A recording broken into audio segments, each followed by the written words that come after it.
It's a high-tech conversation and a low-tech topic. live on the World Wide Web via Zoom. Bench Talk 101. Welcome to Bench Talk. If you know how to get on, you can just go onto the Instagram account, or you can put your email in the address later. Direct message either myself or Shrenik, and we can then add you to our emails list, so we can then post out to you. So the idea is that we all go to silent in a minute. We mute ourselves, and we then have the speaker, which Derek is going to be introducing tonight, and the questions. But Derek, you're going to do it slightly different tonight, aren't you? So how are you going to do it? Yeah, we're sort of playing around with the format for a little while, so we're going to try something different this evening. Rather than have a sort of free-for-all at the end and put poor Ron through his paces and just talk for 20 minutes, we're going to try a sort of Q&A interview sort of style this week. So if you have questions while Ron is talking, if you can put them in the chat, not your names, but your questions in the chat, and we'll see if we can introduce some of those questions along with some of the topics that I've agreed to talk to Ron about. And Ron very kindly said there's nothing off topic, so we can go where we like with this. We don't even need to stick to sharpening a woodwork, to be perfectly honest. But that's so. If you have questions, if we can put those in the chat, I'll try and keep my beady eye on those as they crop up and introduce them into the conversation with Ron and myself as we go forward. Okay. Brilliant. Is that clear? So the last couple people joining us here. So welcome everybody to Bench Talk 101. Best way to do this is to stay on mute. And the best way to see it is to go to speaker view. And then, like Derek said, if you've got any questions, go down to the bottom and put them in the chat. So Derek, over to you. Yeah, lovely. Thank you, Jeffrey. So Ron, thank you very much for taking time out in your day today. I understand it's just gone about 12:30 where you are now, sort of just past midday for the rest of us.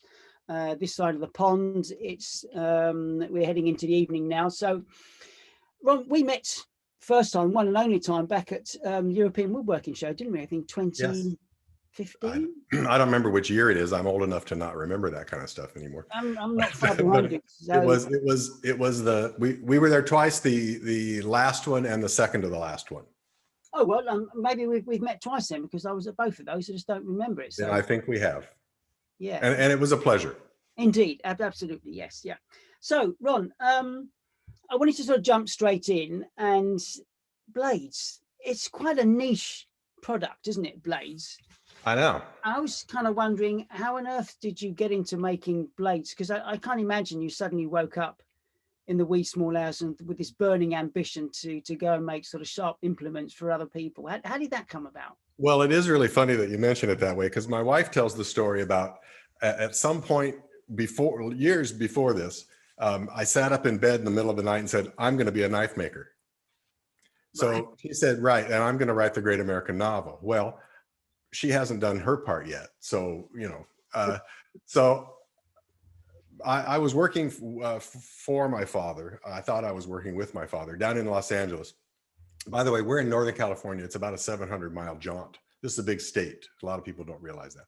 So we were in LA and making bakery and restaurant equipment, racks and cabinets for, with wheels on them and stuff, aluminum and stainless steel, things like that. And I didn't want to continue to do that anymore. So I quit, basically. I gave him a year's notice and said, Dad, if you want to sell the business, I'm here for one more year and then I'm out of here. So it worked out. It saved our relationship, which was getting a little dicey. And we were friends ever since. He moved out to the desert after we sold the business, and Linda and I moved up here to the North Coast. Whereupon I embarked on being a knife maker. Now, this was pre-internet by a number of years, and I was, torching out knife blanks from a lumber mill. We have a lumber mill. This is a mill town. This is a lumber town originally. That's why it exists. The mill's gone now, but that's another story. So I was torching these things out and grinding them out. And there's a book by David Bowie about how to do this. That was my Bible. I followed it religiously, and I was making knives, and I was going to crafts fairs, and I was going broke, just working my ass off and not making quite enough money to actually justify this whole thing. So, but the word got around locally that I was doing this just because, you know, it's a small town. And the very week or the month we moved here, October of 81, was the same month that they opened the Kranoff School, the College of the Redwoods Fine Woodworking Program for Jim Kranoff.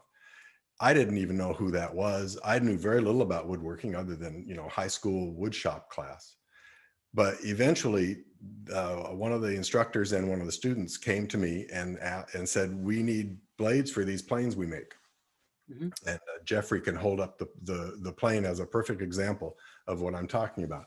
I have mine, which looks remarkably similar. So there it is, nice, and very nicely done too. So I kind of tried to chase him away because I was busy. You know, I had my head down. And I said, you know, leave me alone. I'm busy going broke. And they said, and another friend of mine said, "Ron, there's like 22 students. They make 6 or 8 planes a year. You know, do the math, dummy. This is worth pursuing." So I made a batch of blades that weren't perfect, but we got close. The second batch was essentially the same blade we're making today. And we've been making them ever since. It took off. And that's the genesis story right there. Right. I never said I'm going to be a woodworking tool maker. I never said I can make these better than anyone else. I was simply filling a need. People have, throughout the last almost 40 years now, have come to me and said, "Okay, make this." And if enough people do that, it becomes a catalog item. Yeah. So, and if not, then it's still a custom. We do a lot of custom work, one-offs and small run things. So, it started with the Kranoff style blade. James Kranoff, he and I became quite friendly. He would take brochures and a couple of samples with him when he used to call me up and say, "Ron, I'm going to Denver to do the song and dance." He did lots of seminars and toured a fair amount, even while he was teaching here. So he would essentially go out and rep my products. He would never endorse products. He was asked frequently, you know, by big companies and stuff, and he always turned it down. But he was so encouraging, and he was so happy to have blades made to his spec for his plane that you've read his books, or if you haven't, you should. You know, he waxes poetic about what a great tool that hand plane is, and what a beautiful, sensitive thing it is. He's right, of course, but before I showed up with these blades, he'd go to the hardware store and buy a $6, you know, piece of cred Stanley block plane replacement blade and try to make that into a good woodworking tool, which was not simple. The blade was the weak link. So I sort of closed this circle for him. It made it possible to make a really good tool by having a really good blade finally. So next thing I know, someone's asking about a bench plane blade for their Stanley number 4 and 5. And that got added in, and eventually the phone started ringing and people wanted these. And I found a wholesale reseller in Woodworker Supply of New Mexico was the first one. And Garrett Wade showed up, and Woodcraft, and, you know, then Lee Valley and Highland Hardware and all these guys. I don't know how many of those you know, but over there you have Classic Hand Tools doing the same sort of work for all of us. And so it was really just one thing led to another. I have this sense that I never pushed. I was always pulled along. There was a demand, and I was trying constantly to keep up with that and with new requests and new stuff to do. I enjoy the product development part. I enjoy figuring out how to make stuff. I'm a good manufacturer, and I enjoy that entrepreneurial part of the thing. But I don't like actually making the stuff, because what starts out as R&D turns into a routine. And for that, I hired Larry and who was happy to do the routine work. And he still works for me after 40 years. He's semi-retired now, but he still shows up and does the work 12 or 13 hours a week. And I couldn't be more grateful. So it's that's That's how it started, yeah. Better mousetrap, I guess. Yeah, it's interesting you mentioned that, because Rusty just put a question in the chat about product development, and we'd like to know if there's a possibility to ask for sort of small modifications, I guess, to existing product lines or sort of specials. You mentioned something about doing one-offs. I mean, does that extend to sort of different versions of the blades that you make already? We've made modifications to blades, to some degree based on just demand. Something very simple I can think of is that enough people wanted, like excuse me, this is our violin blade. We made these without holes in them for years, thousands of them. We'd have a little tiny hole here just to hang them in the heat treat oven because the heat treater prefers to do it that way. But enough people wanted to put handles on with pins that we started adding holes to that. Ironically, I'm now getting some kickback on that because there are people that say, well, then I can only use half the blade if they're sharpening it and feeding it through a wedged handle or something. So, unintended consequences, that sort of thing. But so the modifications have been slight over the years because we pretty much just made a blade that fits a plane and that's it. But we've added a thickness change on something, little stuff like that. But Larry's job now almost exclusively is very small run things where we make 20 or 30 blades for luthiers, mercantile that make their own little planes or something like that. So we do small run stuff still here in our own shop, and we do custom work. We do one-offs. If you're interested at all in something that is not in our catalog, all custom work starts with a dimensioned sketch. Please don't send me the blade, of course, especially for you guys, but just, put it on paper. It needn't be a formal drawing. This isn't about AutoCAD. Just scrawl it out and give me dimensions, and I will ask questions if I don't understand something. And custom work right now, a simple blade is between $70 and $100. And the custom queue is fairly long just because it's just Larry working very part-time. Yeah. So it can take 12 or 14 weeks to get a blade done. Yeah.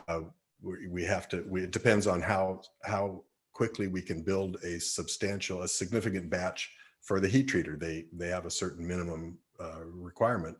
Otherwise, it gets prohibitively expensive. So we have to build up a proper amount of weight and number of blades, and then we send it off to the heat treater. So that's how that works. And I hope that answered that question to whoever had asked. Yeah, I think it did. Yes, yeah. And on touching on that subject again, you've actually had a bumper year this year, haven't you? I'm sorry, say that again. You've had a bumper year this year so far. We were talking. It has been, yes, amazing.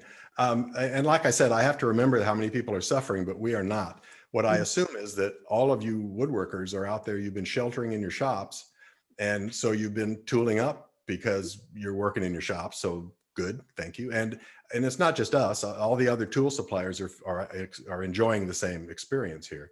Yeah.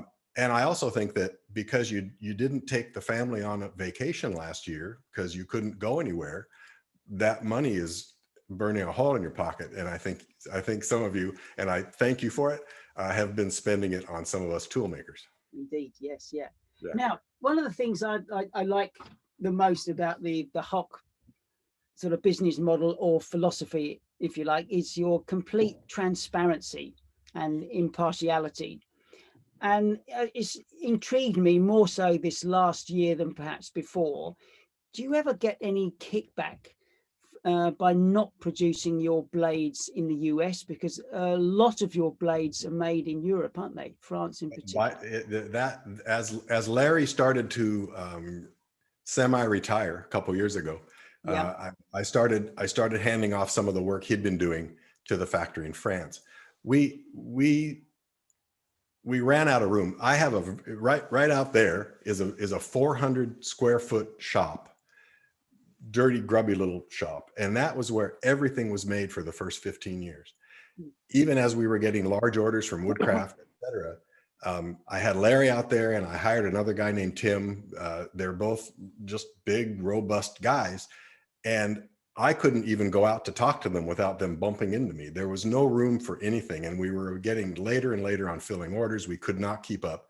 So I discovered the joys of outsourcing. I started making phone calls and sending out faxes with requests for quotes. I found a company in Massachusetts that made blades for us for a while. They were really very good. They started increasing their price, so I kept shopping. Found a place in Florida that made really nice blades for a while, but their prices started going up. So I started shopping again, and I got a call from a rep in Connecticut that he asked the right questions. He knew what the product was. A lot of these places have no idea what this is, so they don't know what the requirements really are. Mm. He knew exactly what it was, and he was repping for a factory in France. He says, tell you what, just give us a big order. The first shipment shows up. If you don't like them, just don't pay for them. He says, just cancel it, pay for it. So Gulp, I placed an enormous order with a factory in France, and they were gorgeous. They've been terrific people. It's a small family-run, small relatively. There's no such thing other than Hock Tools as a really small blade making company. So they do lots of industrial cutters and really fancy, weird things, some of which you can't recognize, have no idea what it would be used for. But they've been a terrific partner in this, and that was. This will be a little about American politics, but that all happened during the Clinton administration when France was okay. And then during the George W. Bush administration and his desire to go to war with Iraq, it was when the French denied him airspace access to do flyovers to go bomb Iraq. And so suddenly conservative Americans were all very upset with France. And, I don't know if you know the story about they changed in the Senate cafeteria, they changed the name of French fries to Freedom Fries. Yeah, I remember that. Yeah. Yeah. So yeah, I got beat up a little about all of that. Not a lot, but a little bit. And I'm sure I lost some business because of that. But for the most part, I don't have any qualms about buying from France. I appreciate American manufacturing and I would love to support it, but their pricing was so much better that I simply could not afford not to go with that. And, Pierre doesn't live in a cardboard box. This isn't some low quality, it isn't one of the countries in the world that is famous for low quality manufacturing and horrible labor practices. The French love their lifestyle and they're very proud of it and they take very good care of everybody. So I don't have any real qualms about the French thing. And like I say, they've been terrific business partners and it's been, well, I forget how long that's been now, but a long time. And I don't plan to make any change around that. Did that answer the question? Am I going on and on? No. Okay. Absolutely. I was just sort of more conscious in these, the last sort of 4 years of administration, the sort of buying in American has been a really hot topic for you over there, less so for us. But, we keep our eye on the headlines and just wondered if it had any effect on you. That's all. But no, that's great. I'm really pleased you've answered that for us. Fantastic. Yeah, no, there's been no overt negativity around the French thing ever since that Freedom Fries nonsense. Yeah. So can we get on to metals? I mean, that's one of the burning topics. That's one of those sort of topics of sort of sharpening and tool steel that interests everybody except me, apparently. 01 and A2. And perhaps when we've discussed a little about the benefits, pros and cons of 01 and A2, could do with some basic explanation.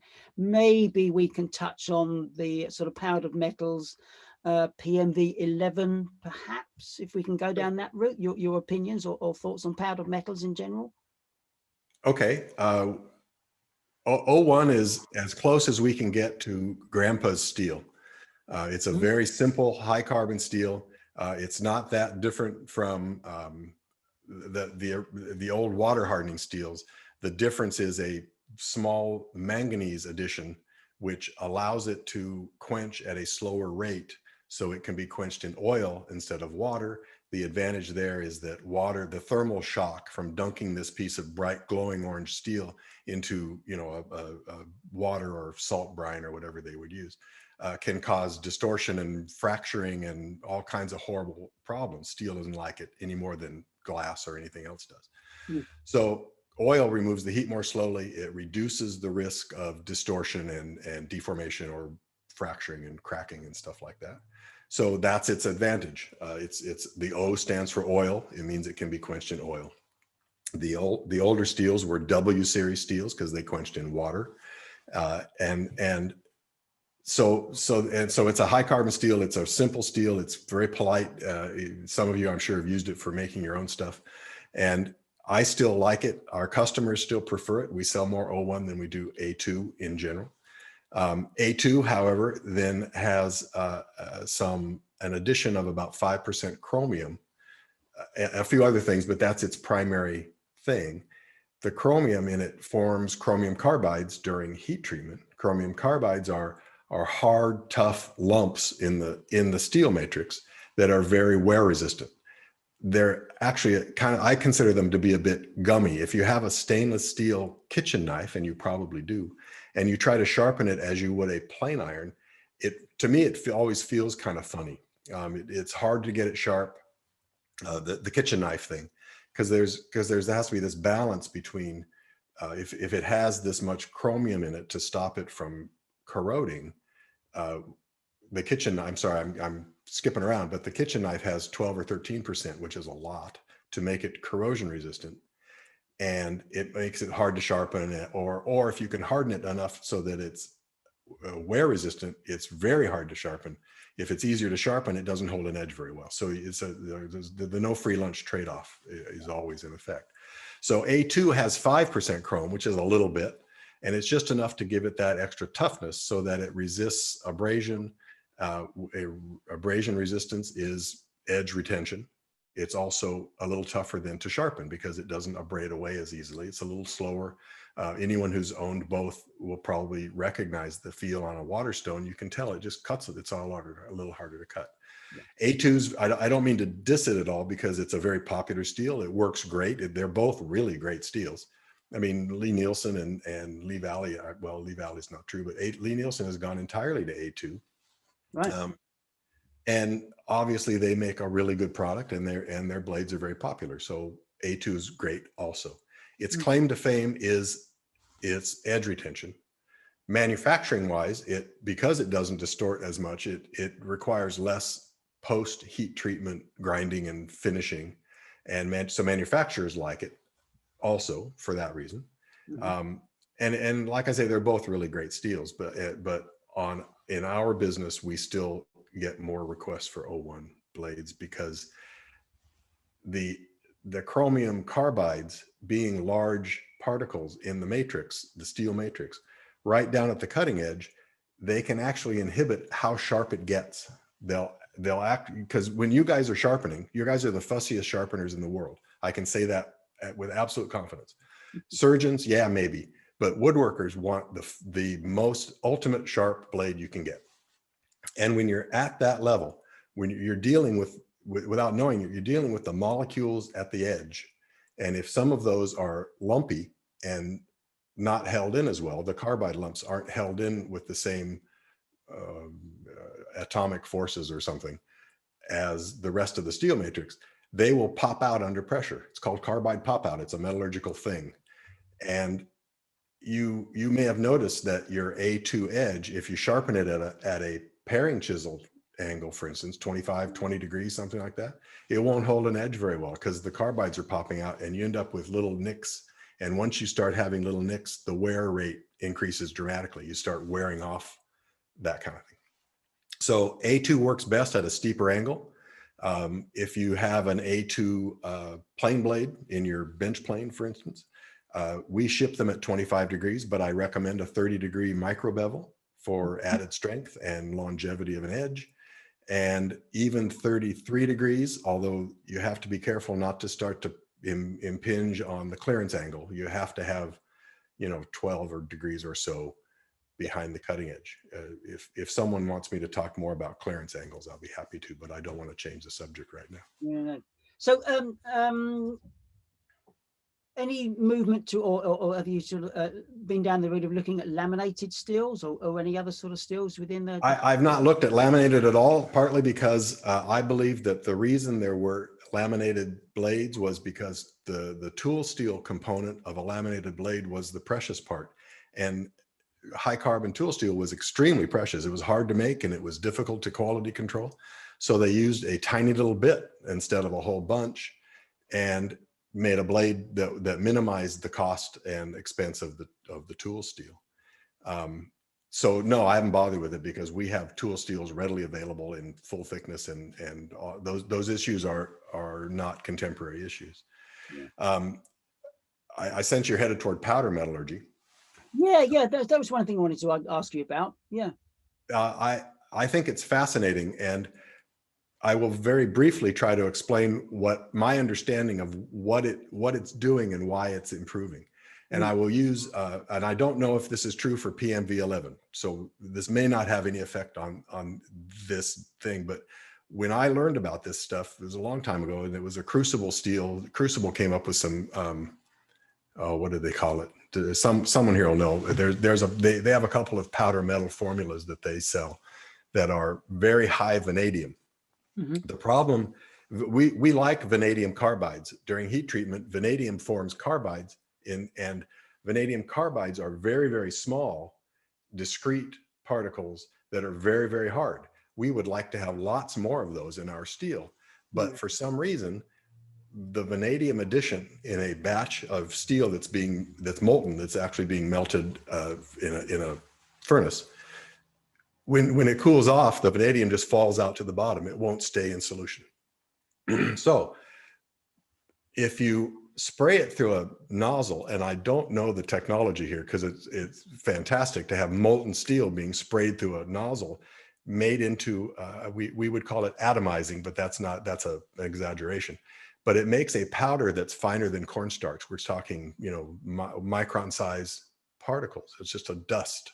It all has to be done under an inert atmosphere because steel that small will simply burst into flames in oxygen. Steel burns like crazy. So in the right conditions. So each of these cornstarch sized particles has the full vanadium complement, all 10% or 3% or however much you want. So you then sinter that powder, you pack it all together and under a certain amount of heat to compress it into an ingot of some kind, and then roll it out into sheets, cut it up, and now you have steel. The grain size of the steel is smaller than the crystal size that will be formed during heat treatment. So we have full vanadium components in every little particle of steel. That's my understanding. I got that from the guys at Crucible when I called them and talked to them about this whole thing a long time ago. Yeah. And I thought it was rather a brilliant solution to the problem. And I have to assume that this is what Lee Valley was chasing when they spent a small fortune on development of their steel. And those guys are really good engineers. They're also really nice guys, and they're fun to hang out with. And I admire them. They're really good at doing this stuff. And they came up with, as from all the reports, I mean, I've sampled a piece and played with it a little bit. Everyone says that it seems to be about the same as A2 for sharpenability, which means it sharpens fairly easily, but it holds an edge yet longer. So I suspect, and in fact, I'm confident that there is a future here. Although I don't see any, I've heard virtually nobody say, gee, this stuff's great, I'm going to throw away all my old blades and buy nothing but PMV11. So there's still, it's not enough better to be truly revolutionary, but I see it as the camel's nose under the tent, that that this is going to become more commonplace, and there will be new formulas and new areas of interest here. The metallurgical world, and I hate to tell you this, guys, the metallurgical world doesn't care at all about woodworking tools, hand tools. There aren't enough of you out there to justify anyone doing the immense amount of expensive work, the R&D work, to come up with a better steel for cutting wood, really? For a hand tool. Sorry, it's the truth. Yeah. So we found them by accident. The whole PMV thing was like, oh, maybe we can use that. No, the metallurgical world is concentrating on production steel metalworking machinery. They want to be able to run a cutter in a big milling machine all day long without ever having to stop to sharpen it. They want to be able to run it till it glows red hot and just power through, and maximum productivity, surface quality. All of those issues are what they care about. They don't care about getting a super, super fine edge on a piece of cold steel and pushing it through a piece of wood to make a see-through shaving.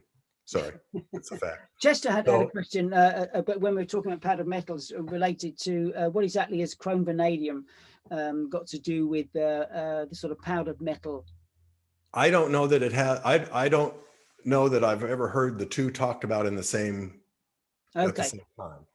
Chrome vanadium was something that, as again, this is my conjecture. I don't know the history on here, but the chrome vanadium stuff that you see in the mid-century Stanley tools, when the blades stopped being good and I think they only became practical on a manufacturing level. There's enough chrome in them that they don't rust readily. The vanadium was an effort to make them a better cutting edge, but they were still pretty crummy. I'm grateful that there was chrome vanadium steels, because if there weren't, I don't think I would be in business. I mean that quite honestly. I think that I still can't believe that everyone who needs a blade for their Stanley plane doesn't have one by now. We've been at this for 40 years and we sell an awful lot of blades. And so that tells me that there are an awful lot of Stanley planes in all those various sizes that have blades in them that people don't like. So thank you very much. We'll be happy to replace those for you. And our blades everyone seems to agree that ours are superior to that which came with the plane. Yeah. Now, again, go ahead. Apart from this chrome vanadium blades, is there any steels that you would advise us to sort of steer clear of, especially if people are thinking of making their own blades? Well, almost anything other than 01. If you're going to make your own, even A2 is almost impossible to heat treat on your own. Right. Because the critical temperature, the temperature at which the transformation takes place for hardening and at which we quench for A2 is 18 or 1900 Fahrenheit, whereas which is high, for 01, it's at 1450 or 1500 degrees Fahrenheit. And which is just shortly after it starts to glow. The problem for the home heat treater is once it starts glowing red, you start burning out carbon and you end up with this soft skin of steel on your blade, which you don't want. So so if you have to go all the way to 1800, you've got 300 or 400 more degrees of heat increase, all the while you're losing carbon. And the solutions are to wrap it in stainless steel foil, which means you have to take it out of a furnace or a forge, strip the foil off, and then wave it around in the air. It's really difficult to try to do this on your own. Yeah. So if you want to make your own blades, do yourself a favor, stick with 01. If you can find some 1095 or something, fine, but 01's readily available. It's very polite. We know how it heat treats. I have there's a tech article on my website that's the do-it-yourself heat treat, how to do it, with all the issues about how to actually do this thing. I just posted recently a it's a 3.5-minute video of how to do your own heat treating with 01. It's really simple. You can do it. Doing it reliably and getting accurate results requires some more finesse and maybe a furnace and some other equipment. I don't do my own heat treating because the pros are just better at it, that kind of thing. So I would have, and as for buying tools, unless you're doing some turning tools, for instance, are essentially power tools. Yes, we hold them in our hands, but there is a powered, the wood's being powered instead of the other way around. So they can achieve a heat, a temperature because of just the friction of the tool that could change the temper of the tool. So high-speed steels in some cases are indicated. Kevin Drake at Glen Drake Tools makes some turning skews out of 01. As long as you're doing shearing cuts, you don't tend to generate the heat. But for any kind of scraping tool for turning and stuff, you need carbide or high-speed steel or something that can handle the higher temperatures without softening.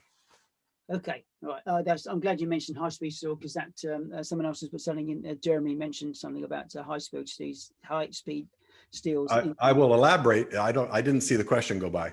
No, Jeremy, I think was asking a question about high-speed steels as cutting tools, I guess. But as you mentioned, they're good for more sort of scraping action rather than a shearing cut. Anything where the steel could get heated up enough. Yeah. High-speed steel is really just it's a misnomer, really. They should be called high-heat steels because that's a much more accurate description. Okay. They are designed to be able to continue to cut almost until they're glowing red. If you have a high-speed steel drill and you're sharpening it or you're just using it and it turns the rainbow of colors, it's probably not damaged at all. You can probably just keep on going. you look at the edge and you can tell, but they are designed to be used at extreme temperatures. And that's part of that whole metalworking, high productivity. They want to be able to go and cut steel all day long with that thing. So they run them hot. Yeah. For us, for hand woodworking tools, we hope that you're never getting them that hot. I can't imagine a situation where you would. And so I've seen a few guys planing like that, and you just... like crazy until making smoke. But so if you have a high-speed steel blade in your plane, I think Kuntz used to make one. I'm not sure they still do. You're spending a lot of money on molybdenum and tungsten and stuff that's in there, and the expensive heat treating. Everything about high-speed steel is more expensive. So you're paying extra for something that you're not using at all. So Right. Stick with the basics. Go with the O1 or the A2. We have really good steels for hand woodworking. Excellent. So let's talk tools for a few minutes. Somebody put in the chat earlier on about planes with sort of cap irons or chip breakers, whichever way you want to sort of describe them, versus planes without. Okay. So where do we, or well, let's see, where do you sit on that? Or where might we get the best results in relation to the kinds of timbers that we're working with? Now, I understand that's a massive question, because timber ranges, or our ability to access certain materials is different wherever we are on the planet. But is there a general rule of thumb that you're aware of, that where sort of single blades are better than sort of twin, sort of two-part blades? I spent years telling people that chip breakers didn't really break chips, because I didn't believe they did. It was my view at that time, in my ignorance, youthful ignorance, that the shavings that people are getting, that our customers get with these little thin, little tiny shavings, couldn't possibly need breaking. They're so wispy that they shouldn't be strong enough to lever the tear out. Happens when the fibers of the wood are being lifted up by the blade. Mm-hmm. I'm pointing with my fingers, and lifting out ahead of the cut. So they're tearing out rather than being sheared off. That's tear out. Yeah. So we have a few arrows in our quiver, if you will, to prevent and minimize tear out. One is keep the mouth so small that only the blue light gets through. That's my joke. Because the leading edge of the mouth of a plane is holding the shaving down. So that it can't lever up. You don't get any leverage ahead of the cutting edge. That's one arrow in our quiver. Another is of course, the blade should be sharp and the bottom of the plane should be flat, and all the other fettling issues. The other one, it turns out, if you've seen the Kato and Kawai study that was done, they did videos of planing and the actual planing action, and they did it with breakers and without. And they found that the best planing performance happens with the chip breaker set very, very close. We're talking a few thousandths of an inch. You can barely see the blade extension beyond the edge of the breaker.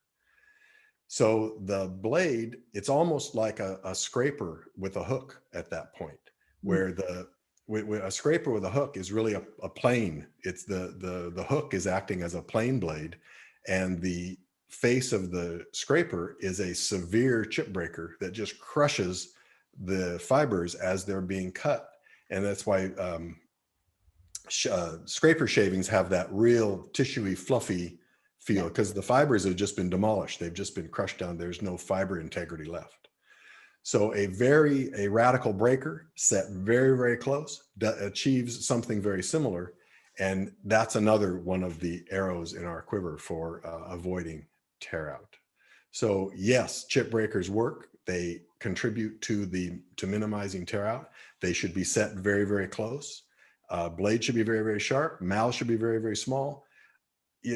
I know that all of this is, almost any of these points can be contradicted. Someone can say, yeah, but I get really good performance this way or that way. Well, yeah, I understand. I mean, Conrad Sauer makes incredible planes, most of which don't have chip breakers on them, and they perform better than any plane I've ever used, or at least as well. And that's because he only lets the blue light get through the mouth. He's doing it by plane geometry rather than blade and chip breaker geometry. So people ask about how to set up a plane, and I say, do all of these things, you know, leave nothing to chance. Why not? You know, what else do you have to do? And if you're having trouble with something, you know, try it. Start experimenting. Make sure you're sharp. Set the breaker down closer. Tighten the mouth. Do everything. If you're still getting tear out, then you know we need to talk. Maybe it's time for a scraper. And even some scrapers, as with a hook, will tear because there's still a hook. There's still a blade. A true scraper has no. I'm going to use this whiteboard now. Go for it. Yeah, absolutely. Yes. Yeah. I've got to see if I can. Hang on. I'll do this. Oh, there we go. Okay. That's perfect. That's good. Good enough. Okay. Let's see if Yep. this. What am I trying to draw? A true scraper. Okay, that's the surface of the wood, and a scraper with a hook is doing that, right? So you still have the chance here to lift. Can you see it? Yep. Is that okay? Yep. That's perfect. Yep. So if we make this go away and just do that with a sharp 90-degree there, you are truly scraping. This is 95 degrees or something. Yeah. And now what's happening is that corner is just bulldozing its way through wood fibers. They are being compressed, smashed, and just wiped off of the surface. But because there's no lifting at all, they can't tear. So the difference between this and a plane is that with a plane, you get that incredible satiny surface that you can't resist touching. You know, you all know that you don't sand it because it'll just mess it up. But with this, you won't get the satiny surface, but it will be flat. It'll be flat and smooth, but it'll have a matte finish to it. So you don't get the shiny, but you'll get the flatness. If you've got a figured tabletop and you can't get it to stop tearing, just keep increasing your angle of attack all the way past 90. And there comes a point where it cannot tear at that. I say that with great confidence. I'm sure something out there is going to say, oh yeah, watch this. No, while we're talking about edges, I think in your book, one of the most sort of simple basic explanations I've ever read, and I've read more than my fair share of articles and comments on sharpening and edge retention, those kinds of things. You've got the best explanation I've come across as to what constitutes a sharp edge. And it's something that woodworkers new to the craft really kind of struggle to get their head around what it is they're trying to achieve. So for those among us out there who perhaps aren't as familiar with the concept of what the perfect edge is, which would be a good title for a book, wouldn't it, Ron? I think so. And you've got your pen in your hand and a drawing board behind you. Could you run us through a few of the basics, or perhaps try and recreate that sort of section in The Perfect Edge, the book known as? Talk me through the section. You read it more recently than I did, probably. Oh, you're describing the meeting point of two edges. What constitutes a perfect edge? We're basically, I don't want to put words in your mouth, but we're trying to remove that. I'm gonna repeat those words almost exactly because you did it perfectly. A sharp edge is the intersection of two planes. Now, the term plane gets used twice in two different contexts in this, so sorry about that. It's just a fact. Geometric planes meeting at an intersection of zero radius. So we have one, and we have another, and we have zero radius. Now, you can't really have that because everything's made of something, and the something that this is made out of has a radius. So the minimum radius you can have with any given piece of steel is the size of the largest particle in the steel. So I go back to that A2 thing about the lumps in the steel. I know people that I have immense respect for that know that actually use tools with incredible sensitivity and they tell me that they can hear the difference between O1 and A2 when they believe they've sharpened them equally and all as close to apples and apples as they can get. Mm-hmm. So and those people tend to prefer O1 for any kind of final smoothing or polishing because they believe that it can get sharper.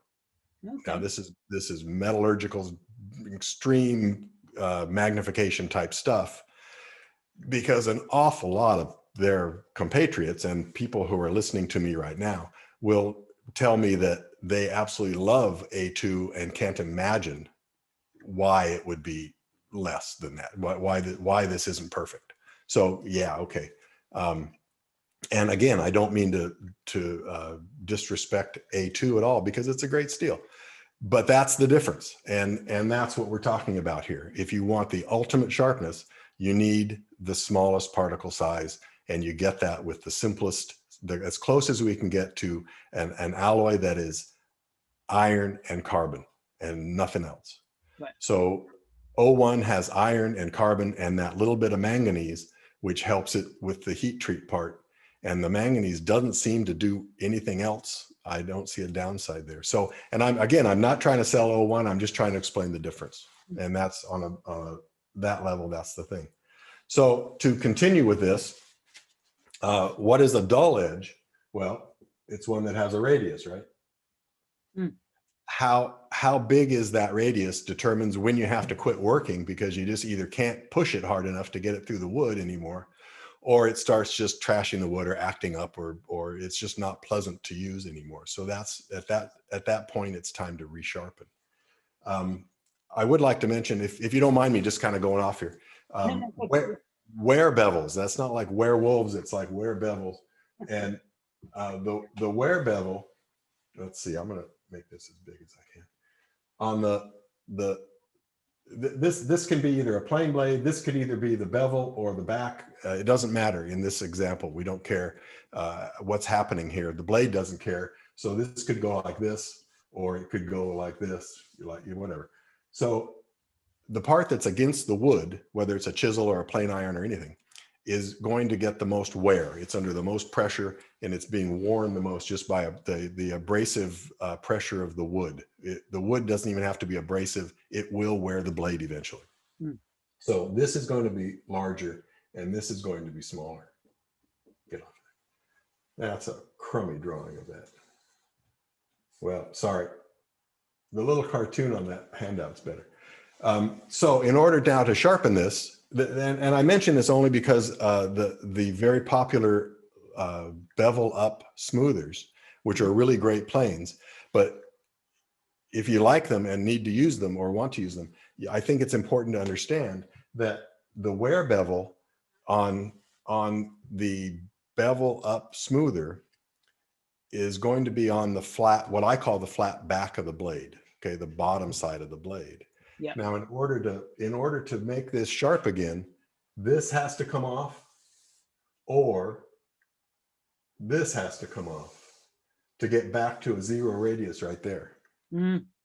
So and again, this is just cautionary. You just have to know it's the ruler trick is handy as long as you don't use it too far and keep going too far. But just be aware of that fact that sharpening a bevel up plane often requires a little bit more work. You have to take this. You got to either work the bevel back until you're past there, or you've got to work the back off until you're past there. Does that work? I know it's getting confusing on the board there. Yeah, I get that. If anyone else has got any questions or clarification on that, then pop something in the chat and we can come back to it perhaps. Yeah. Okay. And then what happens?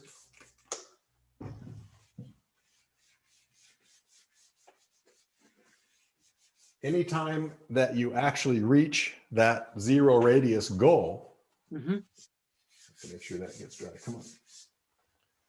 You will raise a burr, because even though you're abrading and you feel like you're removing all that metal, it's sticky enough that it wants to stay there a little bit. So you're going to end up with this. Boy, that's terrible. But it's going to have a little burr on it. Mhm. And that burr will be on either side, the opposite side of that you're working on, right? It's going to pop up. The abrasion from if the stone is here and your bevel honing, the burr is going to rise up that direction. Yeah.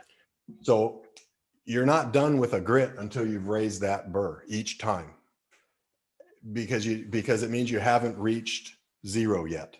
That's your zero indicator, is the burr. So you flip it over, you take the burr off, then you change to a finer grit, and you do that. And when you're at the very, very fine grits, that burr gets really, really tiny, and it will be hard to feel. Your fingernail will probably catch on it, but it's there. And it needs to be removed. A lot of people are happy to do that just on their final 8,000 or 12,000 grit stone and that's fine. Stropping can be when I'm sharpening stuff, I like to strop. I feel like I did that last final thing. I'm very gentle about not compressing too much, because if you compress on a strop too much, you can actually change the bevel a little bit right at the cutting edge.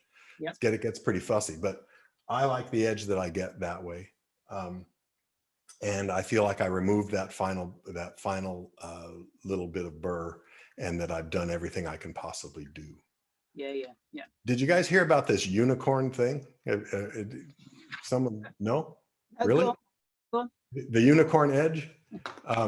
I forget do you remember the guy's names that did this? David Weaver, I think, gets credit for this.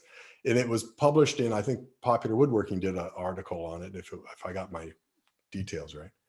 But he did, instead of stropping, he advocates, and he did the research, and he had a couple of guys help him out with this, and they did some very extensive research, and I was very impressed, where they would hone to 1,000 grit, and then take it to a buffer, either on a drill motor or probably like on a grinder, like a regular buffing wheel, with some compound. I like to use green chrome oxide compound, because I was a knife maker, and that's what knife makers use for that kind of stuff. And just buff both edges very briefly. It changes the edge a little bit. Oops. Oh, come on. Hang on.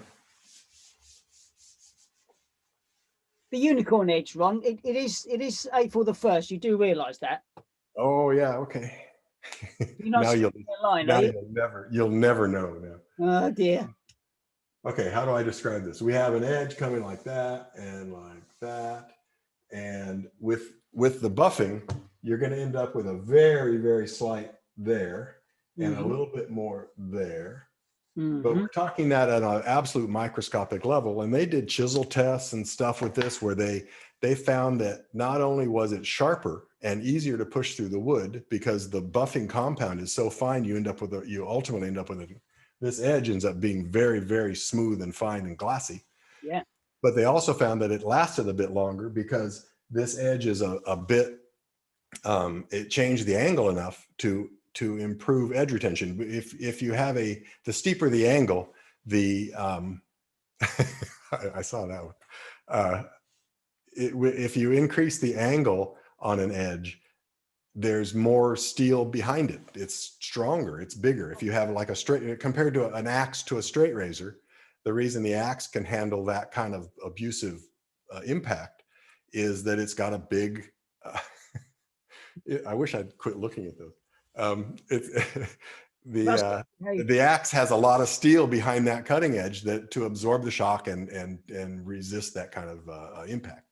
Whereas if you hit a straight razor against something, it's going to break because it doesn't have that strength. So you've added strength to the cutting edge, and you've made it really, really sharp. And I would say before you go do it to all your tools, try it out and see what happens. Okay. And then tell me what you find out. Okay, guys. Well, April the 1st, you fill your boots, guys, and we can try that and report back to Ron afterwards. So who was it? I think it's Jeremy asked, or somebody asked about canvas. Was it okay? Canvas? I've lost it now. I think you've gone back. Can you please describe the canvas? Chris Schwartz popularized. He was the first I ever heard about any of that stuff. And I get it. It has to do with removing the tracks that can be left by the corners of a plane blade. Yeah. I get asked about this, I'll have every now and again a customer who has read some of that will say, "Ooh, can you put the camber on it for me?" And I have to sort of spend a little time to educate them about this, that the camber that Chris was talking about is incredibly small amount of camber. That's a plain blade. Okay, now this is a lot of camber. Okay, so this isn't a horrible exaggeration. This is more like a scrub plane blade. So if you're just trying to avoid plane tracks, this dimension needs to be like, oh, 3/1000 maybe, really, really small amount.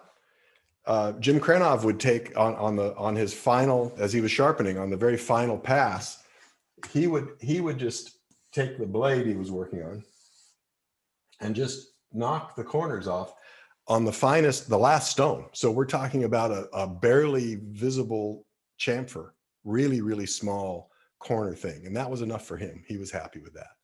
So somewhere between this and this is enough. Yeah. And I also tell whoever called about that it's almost easier to put a camber on a blade than it is not to, especially if you're using a honing guide. And it's simple enough. Just if don't do it unless you need to. Don't take metal off a plane blade if you don't need to do it. So when you're sharpening with your honing guide, just lean on that one corner, do 5 or 6 strokes, lean on the other corner, do the same amount, and go try it. That might be sufficient. It also doesn't have to be all the way across. It can be a little roundy on the corners. Does that even show? Yeah, yeah. Good enough? Okay. Enough. Yeah. So it doesn't necessarily have to be all the way across. It can just be a little here and a little there, and it'll solve your plane track problem. Don't go overboard or you'll end up with scallops on your dining table. Yeah. Which that's a food thing. Sorry. So what's wrong with that? Yeah. Did that answer that question? Yes, it did. Yes. Camber question? Okay. One more question about steel. Sure. Who is it now? It's Jeremy. Jeremy's been quite popular on the chat. The Japanese steels like white number 1 and blue number 2, etc. Does their magical powers? And he's put that in little. They do have magical powers. I'm going to leave it at that. Honestly, I'll be completely honest with you.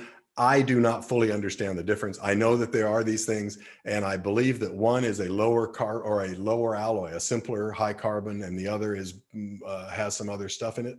So I'm sorry, I'm not an expert on Japanese steels, sorry.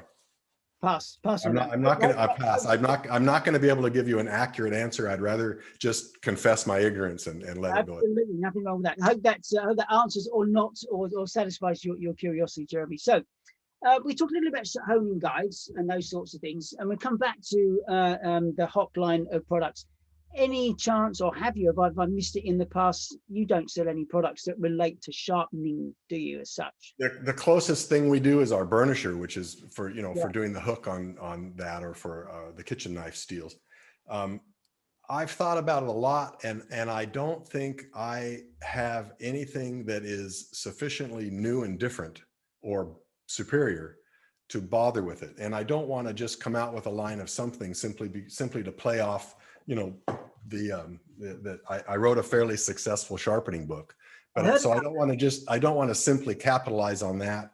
That doesn't seem right unless I really said, I know how to do this, and I come up with that, and I've thought about things, I've made sketches for stuff, and they end up being either too gizmosity, weird or complex, or too simple. Sometimes okay. So the answer is I don't have anything lined up for that at all. But thank you for asking. I do think about it, but I don't know. I'm pretty good at making blades. Yeah. So coming back to the book, Perfect Edge, it's been out for a while now, hasn't it? Yes, it has. 12 years, 10 years. Yeah. I know. Is there a sequel or a part 2 or extras to add to that? Because a lot has changed. Some things have changed. Maybe there are some things that if I had the opportunity, I would add to, and things that I would improve upon. I've learned a lot since this. I never pretended to be the guy that knows everything. So, and I had to learn an immense amount to write the book. I consulted with everybody and was willing to take advice from absolutely everybody. So, the answer is, yeah, I think I could add some to it, and I would like to, but F&W, who was the publisher of this, is now part of, I think, Penguin Random House, and I'm not even sure who my contact is at this point. So the answer is, at this time, no, I got no plans for this, but if it comes up, I would definitely, I mean, they asked me to write this in the first place. I didn't plan, again, I got pulled into this. I didn't push. I got a call from David Teal. I don't know if you know David. He was the book editor at Popular Woodworking Books at that time. And he called me up one day. We were friends. We'd known each other for a long time. And he called. He said, "Ron, we think we should have a sharpening book in our catalog. Do you know anybody who could write that?" And I started thinking, Young Chan would be good at that. And he said, "Ron." I said, "Oh, me." Me? Yeah, exactly. So Shrenik has reminded me to mention about your tip talk. Did you do a tip talk for us during the week? Oh, I did, but I've not seen it. I didn't do one. The last few weeks have been just nuts busy, and I blew them off totally neglected to get back to him, and I apologize. And so I finally said, look, if you want to do the tip, please go right ahead. I can relay the tip. It's really simple, but I'm not sure I should steal his thunder. He was going to do one. You want me to go ahead and do it? Yeah, go ahead. Go ahead. Yeah. Okay. All right. In fact, let me stand by one.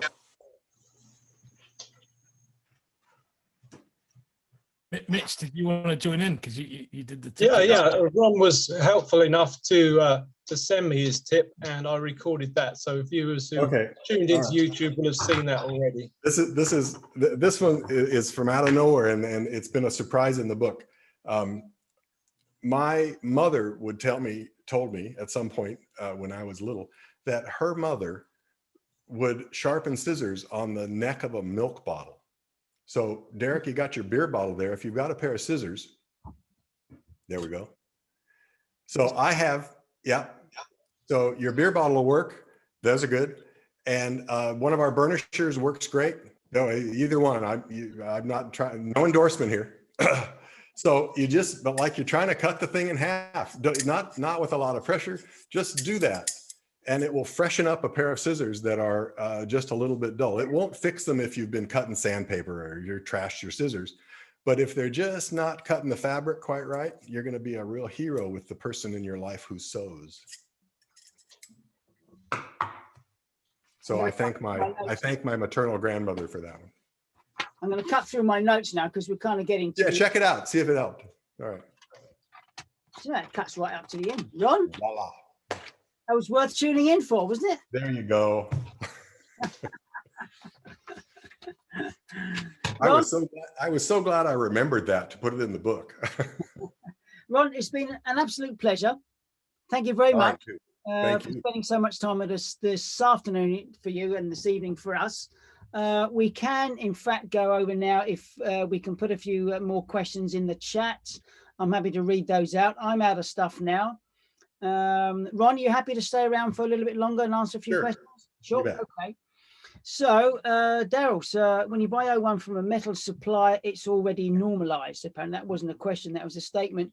Try and keep your comments to questions, guys, and not statements. Well, if that was a question, the answer is yes. It's fully annealed. You can cut it with a hacksaw or a bandsaw, a metal cutting bandsaw. File it with a file. Once it's hardened, you can't do that. So, so the answer is yeah.